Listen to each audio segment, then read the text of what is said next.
Welcome everybody to the School of Public Health's third annual Lavender Graduation. We are so excited to have you all here with us. And we are so proud to be putting on this event and to have this as part of our regularly scheduled graduation events now. I was so honored to be able to be the faculty speaker at last year's Lavender Graduation. And at that event, I told everybody that I sometimes don't feel queer enough to have been asked, for example, to be the speaker at that event. And my girlfriend always tells me that's not true. And I think that, that's one of the reasons that I feel like it's so important that we have these events, is to be able to be our full selves and to be proud of that and to have dogs rush into your Zoom cameras. And it's not my dog. Sorry, I don't know how to say no to dogs.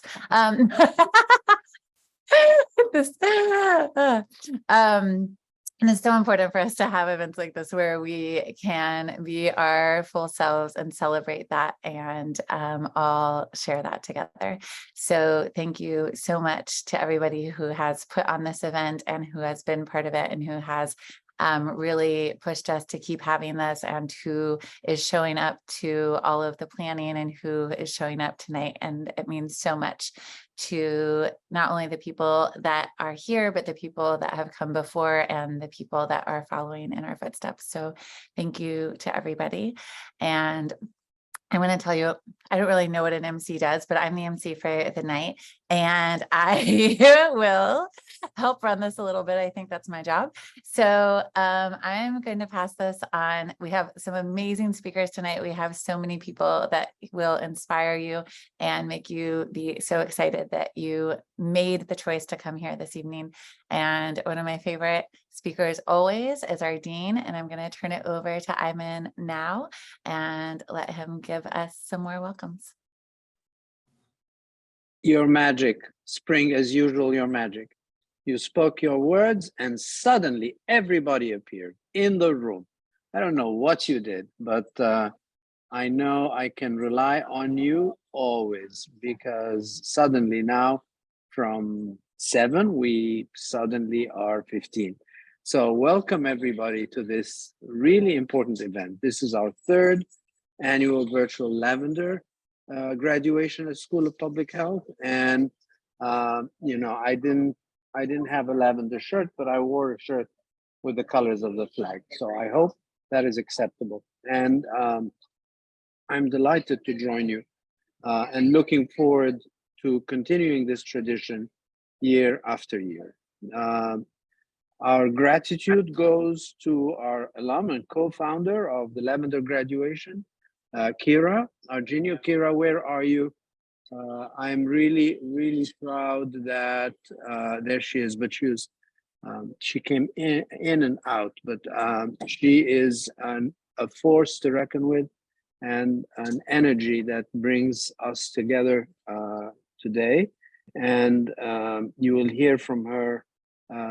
The Lavender Graduation was first established in 1995 by Ronni Sanlo, as you all knew, a Jewish lesbian who was denied the opportunity to attend the graduation of her biological children because of her sexual orientation.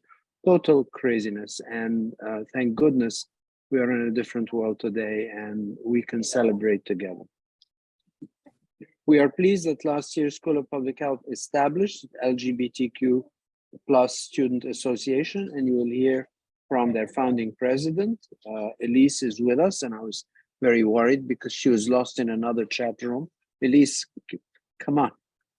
What would we do without you? And a little later in the program, you will hear from her. And I'm very proud of our SPH student leaders of the Graduate Student Government Association and the LGBTQ plus Student Association, namely Elise, Cara Francis, Victoria, Sunseri, who planned and hosted a very informative and engaged virtual panel, Transgender and Health and Rights, in honor of the Trans Day of Visibility in March. And that was really impressive. We have continued to be very active participants in the CUNY-wide LGBTQ Council with our SPH representative, Sherry Adams, who is with us today, and our host for today, Dr. Spring Cooper. Our Counseling and Wellness Office and the LGBTQ Student Association hosted the mental health clinician Nikki Vega of the Callan Lord Community Health Center during Bisexual and Health Awareness Month in March. We're also very pleased to have not one, but two faculty speakers this evening. Dr. Emaline McSpadden, please, Emaline, say hi. She is co-chair of the CUNY's LGBTQ Council. And our dear friend and partner, Dr. Justin Brown, who is known to all of us. Justin, also say hello, please. There you are. Executive Director of the Center for Lesbian and Gay Studies at the Graduate Center and faculty member at LaGuardia Community College, and dare I say, a special friend to the CUNY School of Public Health. So both of you, I'm so proud and very grateful that you chose to join us today. I'm sure you have many other things on your calendar. Finally, our Committee for Equity and Inclusion supports events and resources relevant and in support of our LGBTQ community and their allies at the School of Public Health.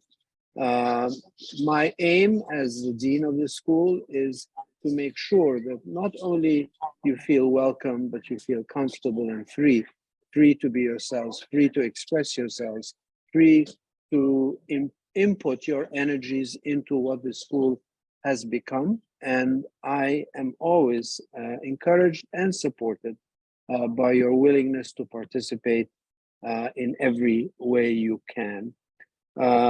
We are not able, unfortunately, and I said that in my remarks at graduation this year, to determine how many of our student body identifies as LGBTQ+, perhaps due to the stigma and discrimination experienced by so many in our society, but we will continue to strive to make everyone comfortable and respected and participatory in our school and part of our culture. I have a special guest today. May I present Maya to my graduating students, please? My first granddaughter, Maya, is with me from Los Angeles today, and she wanted to express her personal greetings to you and her great devotion to everything that is right in this world. So Maya is saying hello, and she knew she was going to make a cameo appearance and was very well dressed for the event. Having said that, Maya now goes back to her other responsibilities of the day. A great devotion to all of you and a great affection I have for you in my heart. I feel every challenge that you have to go through, and I hope very much that the school does not present an additional challenge to you. I was really hurt today that you were not able to get into the chat room easily, and that in itself was an unnecessary challenge. But I hope that the rest of the event is going to go smoothly. With that, I return the responsibilities to my dear colleague and friend, Spring Cooper, our MC for the day. Thank you. And I'm going to hand it over to Sherry Adams, who is going to introduce our faculty speakers for this evening. Thank you, Professor Cooper, and thank you, Dean, for your lovely remarks, your support, and also for introducing us to Maya. What a treat. Hello, everyone, and especially hello to the graduates. I'm super happy to be here with you all to celebrate this evening. I'm Sherry Adams, the Director of Counseling and Wellness Services and a CUNY SPH representative on the CUNY LGBTQ Council. In addition, Professor Cooper is another representative. It is my pleasure to introduce our keynote speakers. We will begin with Dr. Justin T. Brown, a professor of health sciences at LaGuardia Community College and doctoral faculty in psychology, critical social personality in the environmental area, at the CUNY Graduate Center. Additionally, at LaGuardia Community College, Dr. Brown is the program director for the Public and Community Health AS program and the co-director of the forthcoming Liberal Arts Health Humanities AA degree. In fall 2024, Brown will start a year-long appointment as the CUNY Leadership Fellow, serving as the University Assistant Dean for Faculty Affairs Faculty Affairs Fellow. Welcome. The floor is yours, Dr. Brown. Hello, hello everyone. Thank you for this lovely invitation. I honestly was not certain, where to begin and what to speak on this evening.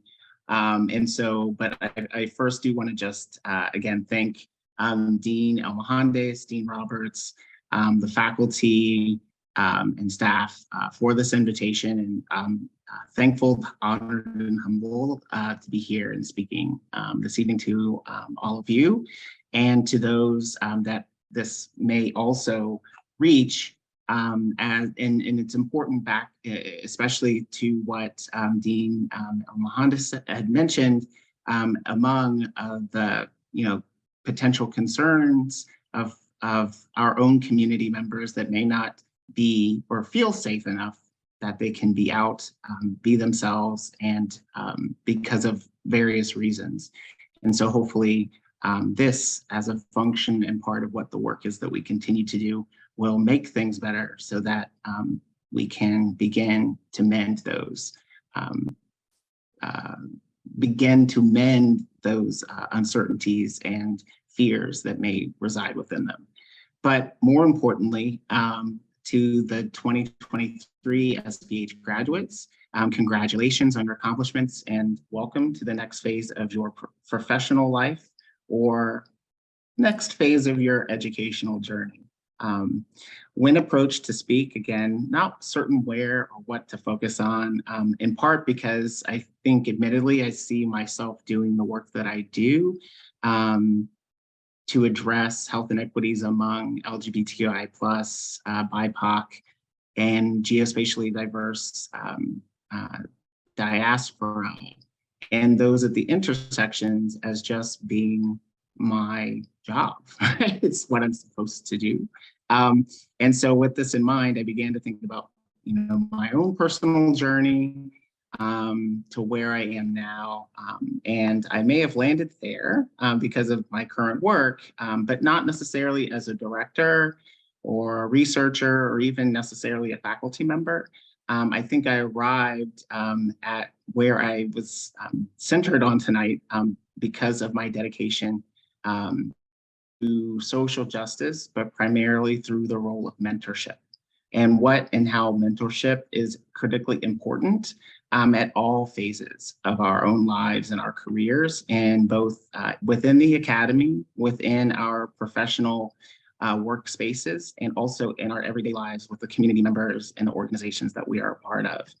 Currently, I am honored to be working with a spectrum of students across the range, but currently two ends with both community college students and also doctoral students as they find their own ways to dream and eventually become that beam of light for future intersectional folks. I must state that me landing here, though, could not have been done without the support, guidance, and mentorship of a slew of people throughout my own life. This is certainly not an exhaustive, but a few people that throughout have been allowed me to end up and direct me to where I am. Certainly have included Dr. Dina Battaglia from my undergraduate days, Dr. Gary W. Parper from my post-undergraduate work when he was at DePaul, Mr. Robert Garcia, at my days when I was a questioning scholar activist, wondering if graduate school was even someplace I actually deserved and belonged. And then one of the emeritus faculty that helped push me over the line with my own doctoral degree in critical psychology. And then kind of nudged me to continue in the vein of public health, Dr. Marilyn Aguirre Molina, because they always allowed me to be my own voice to be heard, for critically engaging with my thinking, right? And not shutting me down, and or just saying no, and always allowed me to be myself. Mentorship is important, not for necessarily educational and professional development of people and folks, but it certainly is.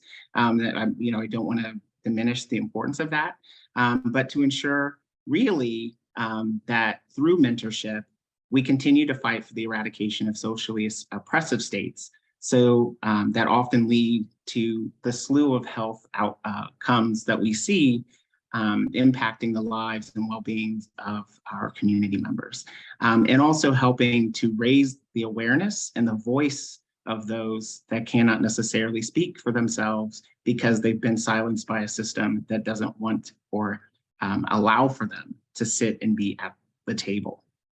And so I just want to talk about a particular mentorship, current mentorship relationship that is important to me, and two, I should say. One is certainly with my current the doctoral students that I'm working with, two queer of color doctoral students, and one is in urban education and the other is in psychology. But the work that they're doing, and it was an honor for them to come to me and ask me to join them as a junior faculty member comparative to the others that are on their committees. And to see the development and the growth and where they've gone, and to see where their voice has grown to the point that they feel strong. They feel that now they can go out, educate, and advocate, and be that beam of light to the students that now they're teaching as adjuncts, and soon to be hopeful for both of them, full-time faculty members on the job market at the moment. But also understanding that although health and public health is not the center of their work, it is certainly aligned with what they do. And they, similar to me as an undergraduate and a doctoral student as well, health was always there, right? And public health in particular. And so they have also started to move that needle in that direction. One, through education, to see how education as the determinant of health has such a major impact on the ways in which our own community can develop, grow, and begin to address the oppression that face us. And also the other, through social activism, to see that can be an organizing tool through which change can actually be accomplished. The other end of the spectrum is the community college students. Currently, as I am here in Atlanta at the moment at the Society for Community Research and Action Conference, and have in tow with myself and my co-conspirator and co-director, Dr. Monique Gouchard from Bronx Community College.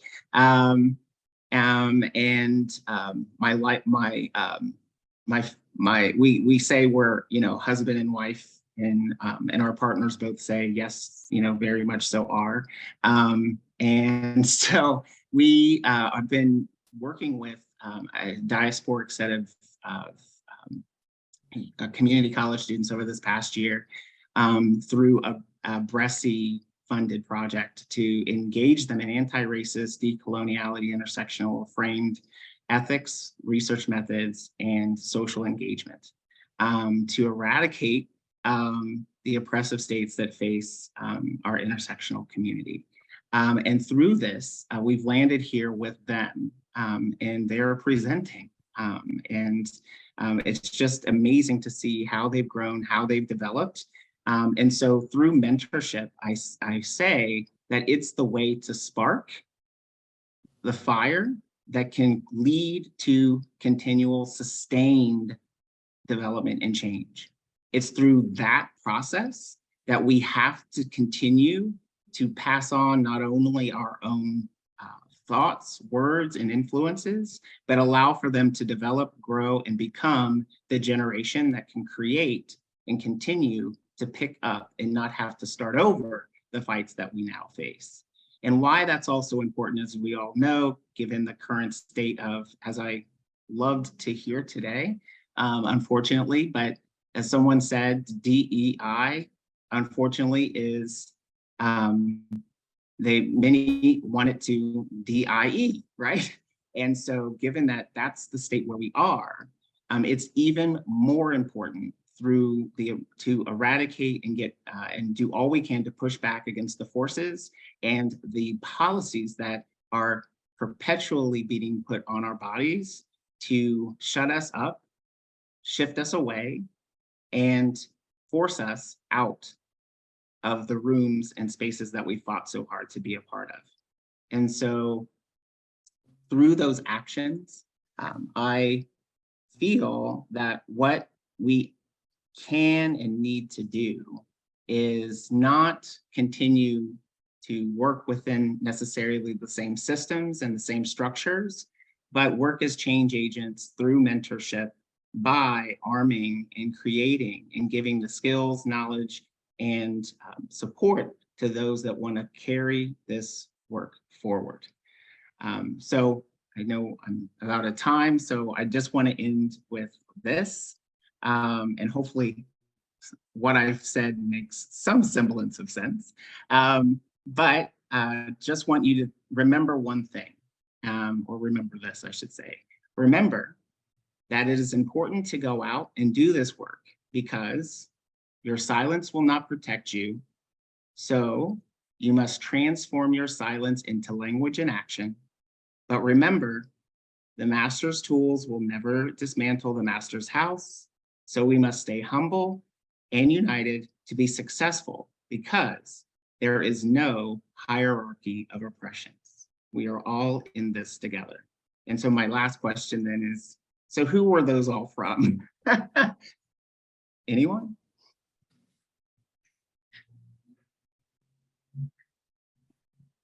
I wasn't told we were having a pop quiz, sorry. No, it's okay. So, no, yes, absolutely, right? Always, Audre Lorde is always centered.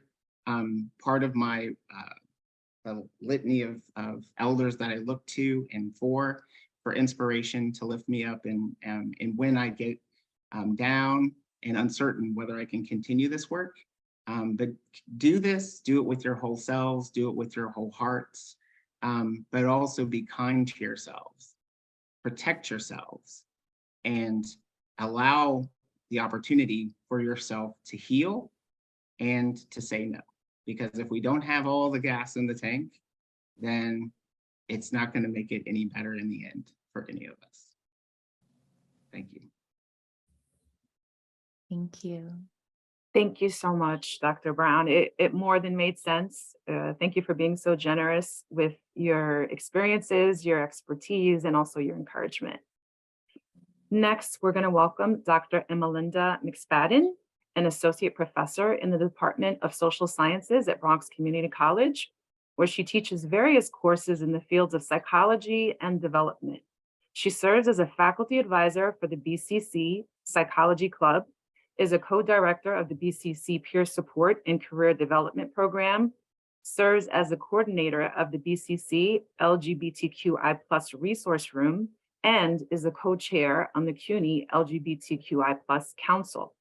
Her focus as an applied developmental psychologist is to explore the interplay of student mental health and various intersectionalities of identity, specifically as they apply to higher education settings.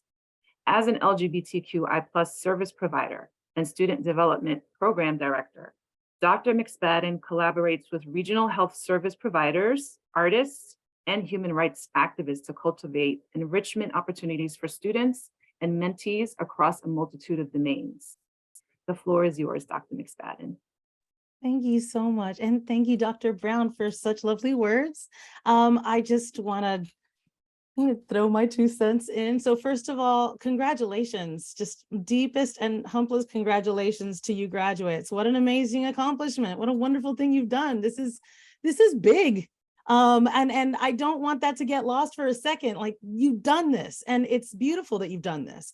And a Lavender graduation is a very special time, right? Because when we take the time to not just acknowledge your accomplishment as a scholar and as a professional and as a person who's just trying to do the things, we also are recognizing you in your authentic selfhood in a way that a lot of spaces don't have the opportunity to do. And as you know, we heard from the beginning when Dean Elmohandis was discussing the origins of the Lavender graduation tradition, it's, you know, its history and its DNA comes from a space of oppression and a space of limiting. And we are blessed, frankly, especially in the current political zeitgeist, to be able to have this moment, even if it's virtual, but it's a moment and it's real. And so I definitely want to make space to let everyone know that this is huge. It is something that makes so many of us in here immensely proud of you. And I hope that people are talking about how proud they are of you, because you need to hear it. And I also want to say that in light of the fact that you're here and you've accomplished this wonderful thing, coming out of SPH, people seek out this profession for myriad reasons, right? But to do so in like authentic queerness is a very specific choice. And one of those things that Sherry was listing off of my like hobbies, we'll call them, is that I serve as the coordinator in the LGBTQI resource space on our campus. Now, I'm at Bronx Community College, and we have students who are plugged in to do all sorts of things, some of them following right along into your footsteps, eventually going into SPH themselves. And, you know, so we're always talking about the different things that people experience. And in that space in particular, we talk about it within a queer BIPOC perspective, right? So as we're doing so, this is actually, I'll be honest, a story that I told. I've been telling the story kind of all week, but it's a good story. And I think it will really resonate with some of you in a way that it didn't with the other people. It was totally wasted on them. But for you, hear me out. So we were sitting around kikiing as per usual. And one of our students comes in and he has just got this look on his face and we're just confused. So we're like, what's going on? And he was just kind of in a stunned sort of not quite knowing how to speak to us. And then he finally got it out and he was like, you all, listen, this is going to sound really weird. I don't know how else to say this, but I'm just so happy right now. And it's the weirdest happy. I just came back from a doctor's appointment. And I was like, this is officially strange. Thank you. But I don't know if I want to hear the rest of this. And he was like, no, you don't understand. I had a queer doctor. And the whole room fell silent. And we all got it. Right?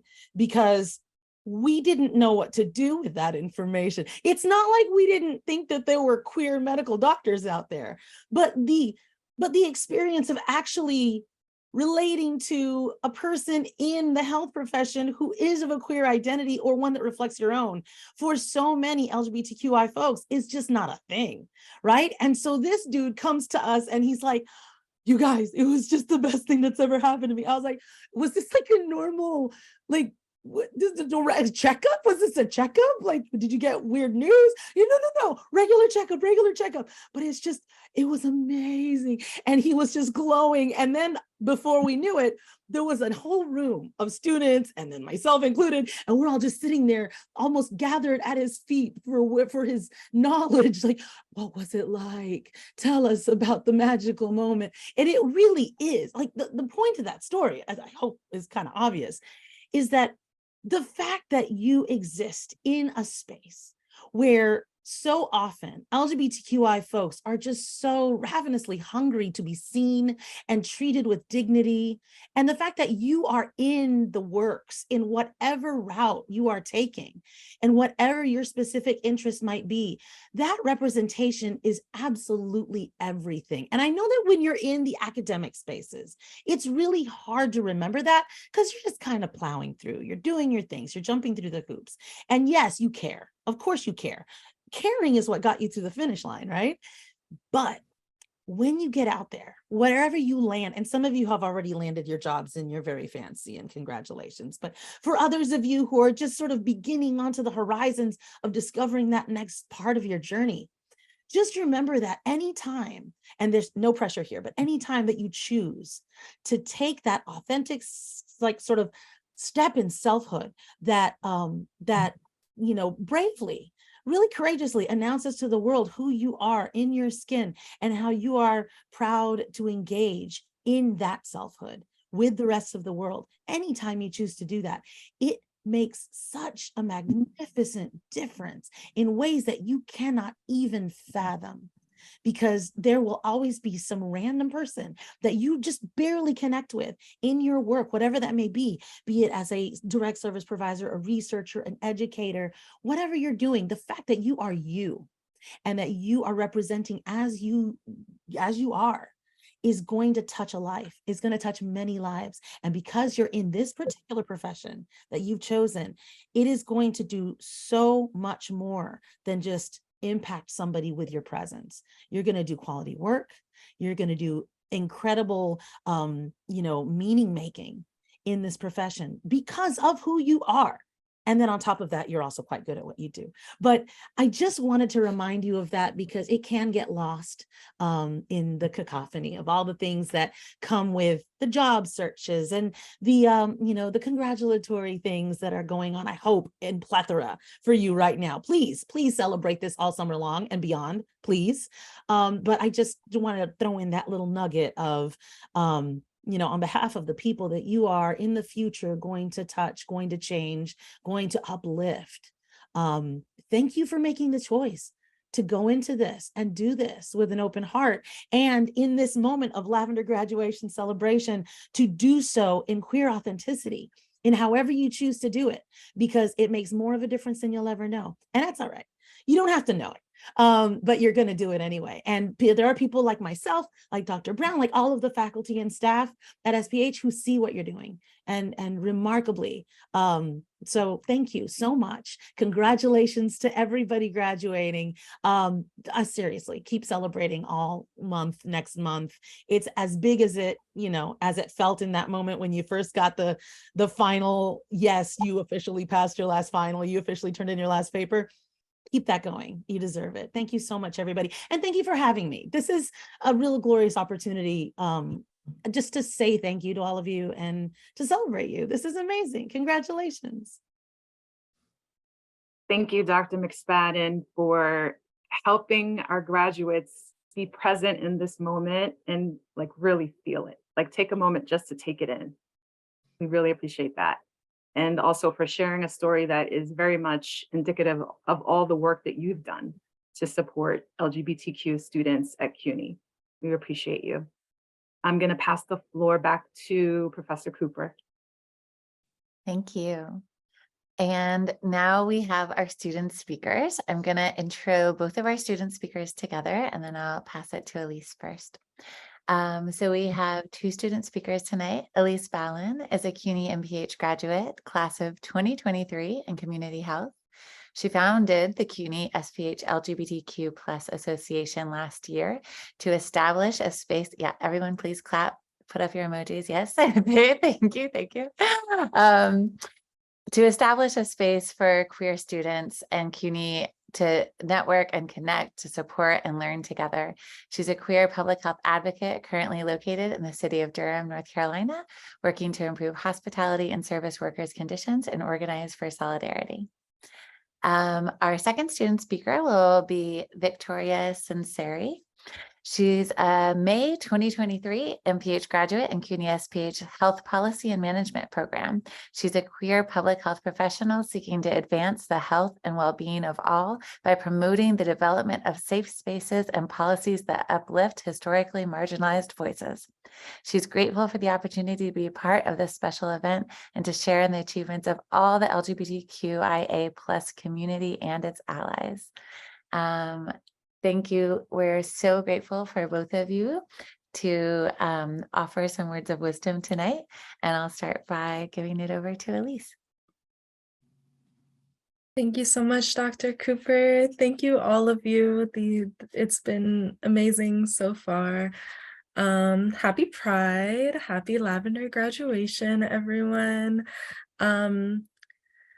Yeah, I founded the LGBTQ+ Association last year. I'm so happy to be handing it off to such capable hands of Antoinette and Justine so that the legacy of the association can continue.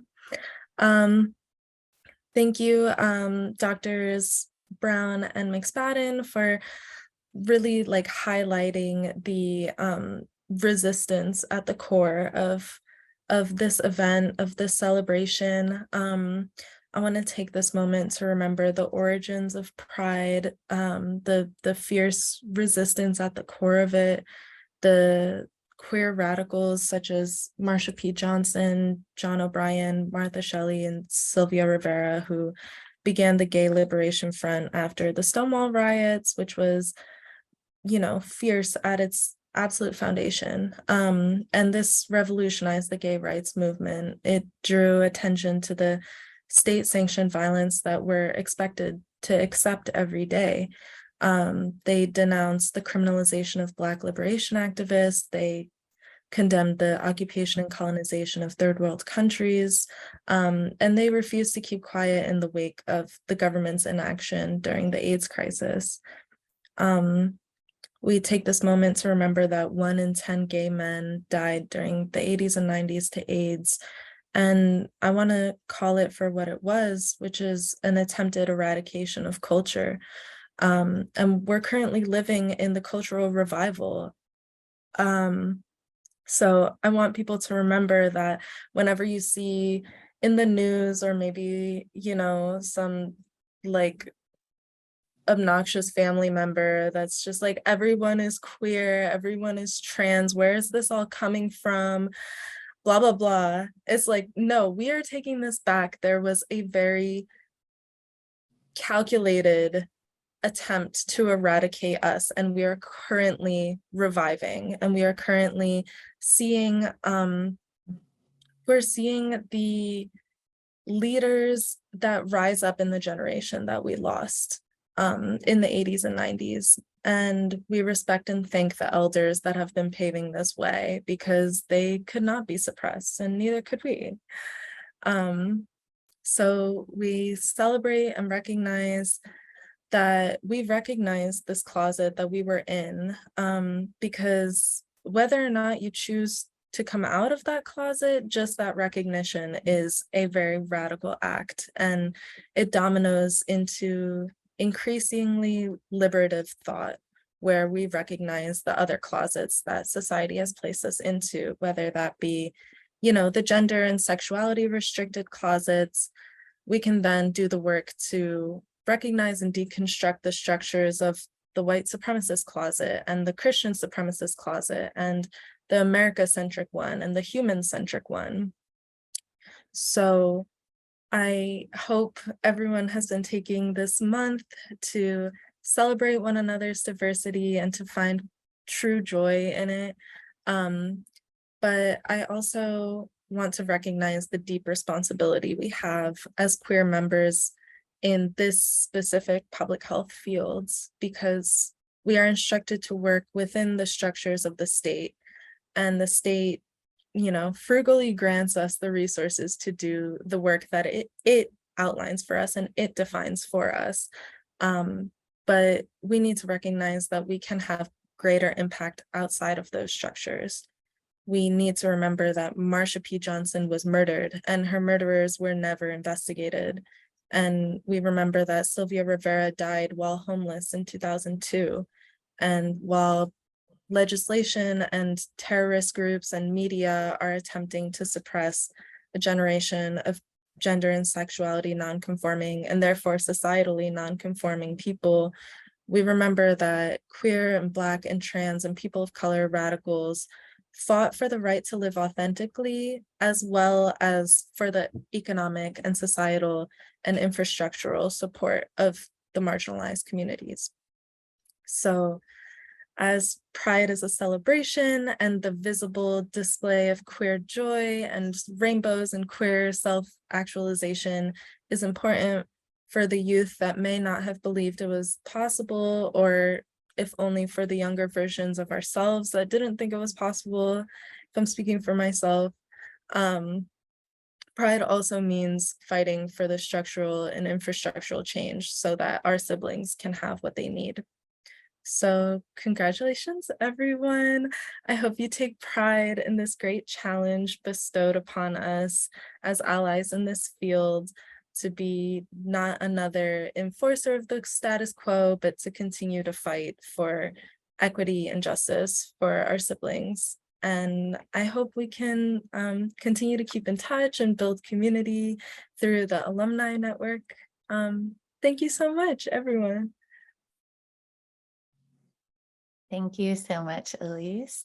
We're so happy to have you stepping up as one of those leaders emerging that you mentioned. So thank you so much. And we'll pass it over to Victoria next. Thank you. Thank you so much, Dr. Cooper. And thank you, Elise, for grounding us in the history of this moment, and for the other esteemed speakers that we've had on this call this evening. It's always wonderful to hear from other professionals and allies in the field working to promote well-being of essentially all of us, because we are part of the public as well. So without further ado, I'll go ahead and read my speech. Friends, allies, esteemed leaders and speakers, thank you for providing me the opportunity to speak at this event and address the class of 2023. I'd like to begin by reciting a poem written by Bruce Pandolfo, a writer from the Long Island poetry community, on graduating in public health. The summit is mounted, the paths perhaps perilous, meandering, daunting academia in its overwhelming bewilderness. You enter into a head clearing, congratulations sung in the avian, sonorous fluttering of caps, and a brushstroke of genius tassel plumage. Sigh relief as the focus on health briefly returns to self, before the arduous, honorable service of a career in giving and healing. You made it. It did not unmake you. What's in a degree? Now you decide. What's in a life? Surely what you make of it. Graduates, I hope you are giving yourself the space to reflect on and thank all of your former selves for carrying you through to this moment. I see you, and I thank you for pulling through and for showing up. This journey and the countless others that have come before it have not unmade you. I know these past few years have been particularly trying for our queer community, but we are still here. Acknowledge and appreciate your strength in all its big and small ways. Every new day, every new breath is a promise of progress, even when it feels so hard to breathe. Keep choosing yourself, keep paving paths, keep making noise. Our community, as was stated before, essentially, comes from a long line of rebels, change makers, movers and shakers. Keep acting with that same radical love. Keep being proud. Keep sharing you as you are in every spectrum of who you are, because every time you choose to be yourself, you give someone else permission to do the same. Harvey Milk, the great LGBTQIA+ rights activist and politician, once said, "How can people change their minds if they don't know who we are?" Let yourself be known whenever you are ready, in whatever way feels the most authentic to yourself and your journey. And maybe that doesn't mean to have to come out all at once or all the time. I often think about my own closet as a cocoon, not to hold me in or out of sight, but to serve as a period of quiet growth until I am ready to reach out to that something vulnerable and beautiful on the other side. This community will still be here for you in the before and after and beyond. As for our allies, this is a call to action for you too, because we cannot do this fight alone. Let yourself be known as an ally, not only to our community in these queer spaces, but in every community. We need you to unwaveringly identify as our allies in the same way we cannot deny our own identities. Graduates, as you each enter into your own futures, hold fast to the knowing that your life, your voice, your health matter. Take every opportunity to tell your story, speak your truth. Congratulations again on this momentous achievement. Now go forth and do good. Thank you. Thank you so much, Victoria, for your. Forgive me, it's not my turn, but I must admit that both Elise and Victoria's presentations were so important that we want to put them somewhere, recognize them somewhere in the school in a permanent fashion, either on our website or somewhere. So poetic and so pragmatic, two sides of the same coin, one describing the challenges and one also aspiring to future achievements, both so optimistic despite the difficulties that they describe.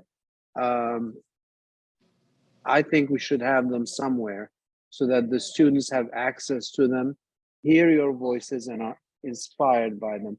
Not to say anything less about our faculty's presentations today, but you are our graduating students and you touch my heart deeply.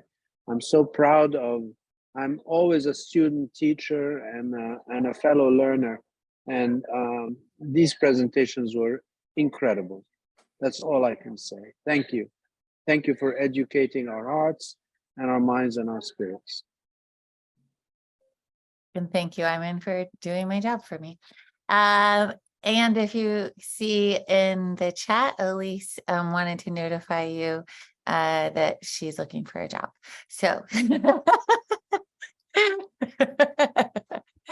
all right. So the next thing on our agenda for this evening is to recognize the class of 2023 graduates. So all of our Lavender graduates that are here, we would love for you each to briefly introduce yourself. We know that you got called on stage already, but we want you to have your voice here in this room tonight.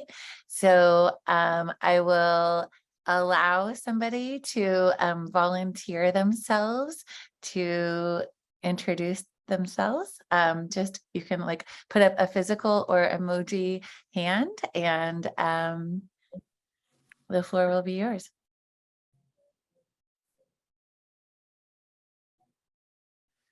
All right, Anna. Sure. Thanks, Spring. My name is Anna Salaji. I graduated technically in December 2022 with my MPH in community health and a specialization in maternal, child, reproductive, and sexual health. I did my fieldwork project with Spring and studied the development of sexual agency in adolescence. And I had always wanted to study sexuality and sexual health, and CUNY SPH was a wonderful place to do that. And I really appreciated the way that our project worked to expand the definition of sexual health to not just be about clinical outcomes and whether or not you have an STI, but whether or not you're experiencing pleasure and experiencing your identity in an authentic way. And so I would love to continue that work in some form. And it's great to be here with all of you. So thank you. Thank you, Anna. And thank you for all your hard work on that project.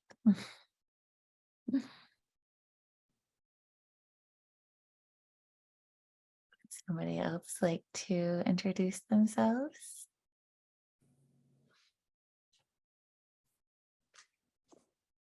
Claudia, I see that. Hi, everyone. I am Claudia Calhoun. I graduated in May, on May 30th, with my doctorate in public health. And I in health policy and management. And I wrote my dissertation on the impact of the Trump administration's immigration policies on immigrants in California. And I also, thank you, Dean Roberts. And I also wrote, one of my papers was a theoretical paper using critical race theory to look at the administration's immigration policies. So all of that I began before critical race theory became a thing in the news. And I am still trying to get that paper published, but I know I will at some point. So just like congrats to everyone. Thanks to the School of Public Health for being patient with my attitude for many years. And the other thing is that I'm going to start a job as a tenure track professor at York College in Jamaica, Queens. So that's crazy. And so I won't be far away, and I'll probably be sending students to the School of Public Health. So congratulations, everyone, and thanks for organizing this so you can be here. Thank you. Thank you. Anybody else like to put up a hand? I'm just going to point out that both of our speakers are also graduates. Our student speakers, congratulations, Elise and Victoria. And I just want to thank you both for your leadership here at CUNY SPH on the Graduate Student Government Association and with the establishment of the LGBTQ+ Student Association. We couldn't have made this year and all of the exciting, informative, enlightening panels and presentations that happened. And again, just your support of your fellow students and those of us, faculty and staff and administrators. You made my work, my job a whole lot easier. And I look forward to continuing to collaborate with you as members of our alumni network. But for now, in this moment, cheers to you. Cheers. And to all the graduates. To Anna and to Dr. Calhoun. I just like saying that, And we will definitely be talking to you at York. I love it. I can't wait. For your leadership and support of our 4+1 program, especially too. Oh, yes. Yeah. Absolutely. So I'm going to open up the floor. Graduates can still volunteer to speak, and I'm going to open it up to everybody else that is here to share any congratulatory remarks that you would like to share, or anything, other comments or things you would like to add.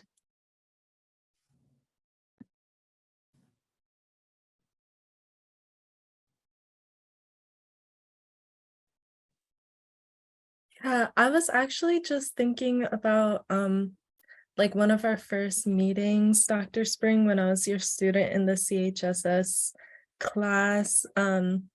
It was either my first or second semester, and I requested a meeting with you because I was like, I respect this, professor who is like established in this field, and I'm feeling really overwhelmed because like everything that I'm learning, it was in your class specifically, but a lot of the community health curriculum was about like, how you have to like immerse yourself in the community, never assume any kind of like outside expertise or like speak over any existing community structures, and to just like really highlight those community capacities and things like that. And this was in 2021, so it was along the same time that, like COVID was in full swing, and there was just like a lot of like queer hate speech that was just like rising in the alt-right. And I remember like asking you for this meeting because I was like, I just feel like it's too much. Like I pursued this degree because I thought that, you know, maybe these kinds of credentials could like help with some kind of credibility or some kind of like difference on a structural way, but like all of these societal factors just seem like too much. And I remember you just being like, okay, but like, look what I was able to do locally. Like, look what you can do locally, you know, like it, yeah, all of that is a lot, but like, look what you can do. Look what one person can do. Look what kind of partnerships you can create so that multiple people can do these things that like create very concrete change. And that was like kind of a pivotal point in my like MPH career and probably beyond, was just like you know, like properly making that connection with you of like, you know, I have this queer professor that I really respect that has gone very far and has many published papers and you know, that doctorate and is able to do this work that is like very tangible to the queer community. But also just like, you know, you're able to hop on a call with me and just be like, hey, you can do this. Like, it's gonna be okay. There's always going to be people that are like trying to be really loud, but they're not, they just happen to be loud. They're not the majority, they're just loud. And yeah, I was just like thinking about that first meeting kind of recently and reflecting on that. And yeah, I'm happy to be at the end point of this degree, but I'm really, really grateful that you and Dean Roberts and all of my other professors were a part of it. So thank you. Well, thank you, Elise, for this acknowledgement. And I will say that you are amongst the first group ever that are in a position to congratulate Professor Spring Cooper, who has just been tenured at the School of Public Health, and therefore we're stuck with her forever. Not that we don't love her very much. I hired her from Australia, so we love her dearly, but you are the first to congratulate her, with me, of course, and as such, she will always play that magnificent role that you described. And Elise, I was not kidding. Please call me on Monday or get in touch. I'm at this point, I have to withdraw because members of my family came from far and wide to see my granddaughter, who's here from Los Angeles for the first time in New York. And I am delighted to spend this time with you.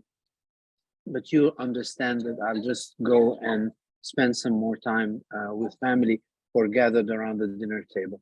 With my sincere thanks and affection to all of you. Thank you so much. Thank you, Dean, so much.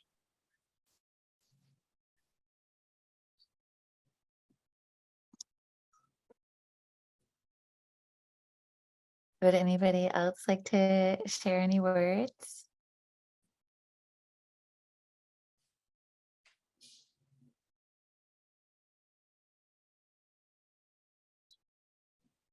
Okay.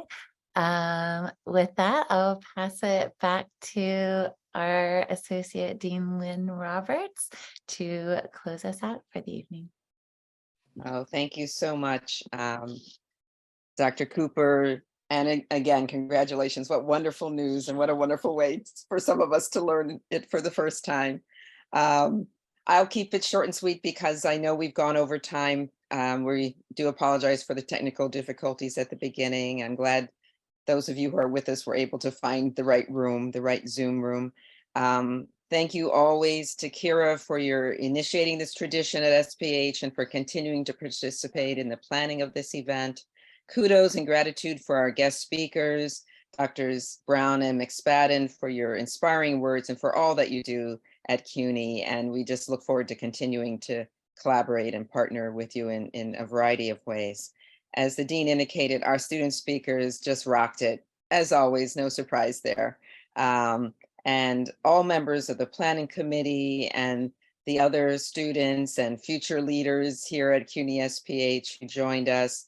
I couldn't be more proud to be part of CUNY SPH, part of the larger CUNY family, and to build the community that we all deserve. So again, thank you for joining us. I hope that our graduates who requested have received their stoles in the mail.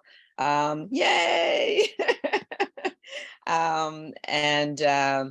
And also, we look forward to welcoming, again, new members of the Governing Council, Justine, and also Antoinette, who is going to be wearing many hats going forward. And again, all the graduates, you're going to hear from us because you are now members of our alumni network, and we're going to count on you to continue to be a part of the SPH family.